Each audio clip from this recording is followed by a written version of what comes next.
जातिगत आंकड़े जो जारी किए गए हैं उसमें अल्पसंख्यक सबसे बड़ी आबादी के ऐसे कम्युनिटी एक सबसे बड़ी आबादी के रूप में उभर कर सामने आई है। और आरजेडी हमेशा से कहती रही है कि जिसकी जितनी आबादी उसकी उतनी हिस्सेदारी।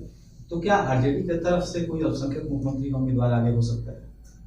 देखिए, जब जब आप बात करते हैं जिसकी जितनी आबादी है, आबादी के अनुरूप हिस्सेदारी है, इसका इसका आधार कहाँ है? जो मंडल कमीशन की रिपोर्ट है उसमें भी जो अवसर दिए गए हैं वो सिर्फ एक समुदाय को तो है नहीं, सिर्फ हिंदू को तो है नहीं, मुस्लिम के भी लोग उसमें हैं।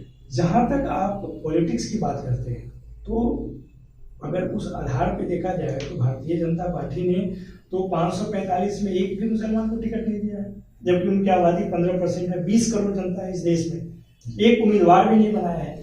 हमारे यहाँ ऐसा तो नहीं है, मुख्यमंत्री तो कोई एक ही रहेगा, वो तो सहमति से ही रहेगा, वो चाहे कोई भी जाति का हो, कोई भी समुदाय का हो, कोई भी संप्रदाय का हो, वो तो एक अलग चीज है, वो तो उसका तो एक आधार है, विधायक दल का जो नेता होगा वही होगा। अब उसमें कौन होगा ये पहले से तय करना जाति के आधार पे, संप्रदाय के आधार पे, वो तो अलोकतांत्रिक होगा।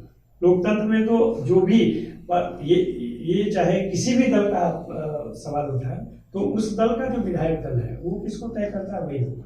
हमें लगता है कि उस अवसर को इस फॉर्मूले के आधार पर देखना सही नहीं होगा, क्योंकि वो लोकतांत्रिक है।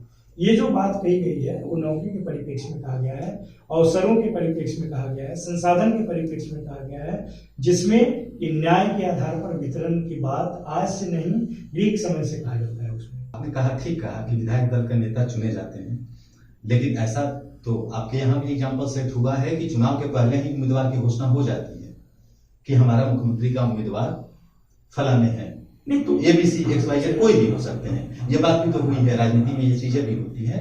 मैंने इस परिप्रेक्ष्य में पूछा।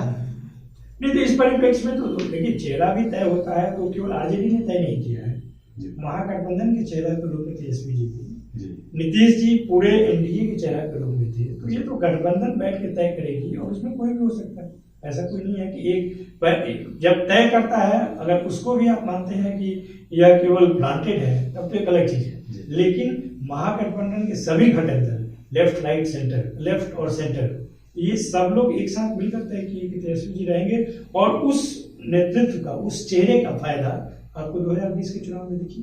लेकिन आरजेडी आने वाले चुनाव में तो तेजस्वी जी को ही मुख्यमंत्री के रूप में प्रोजेक्ट करेगी। नहीं, आरजेडी के तो सर्वमान्य नेता आज के रूप में वही है, अध्यक्ष लालू जी हैं और सर्वमान्य नेता वही है जो संविधान के अंतर्गत खुले अधिवेशन में इसको तय किया गया, जो दिल्ली में हुआ था पिछले बार।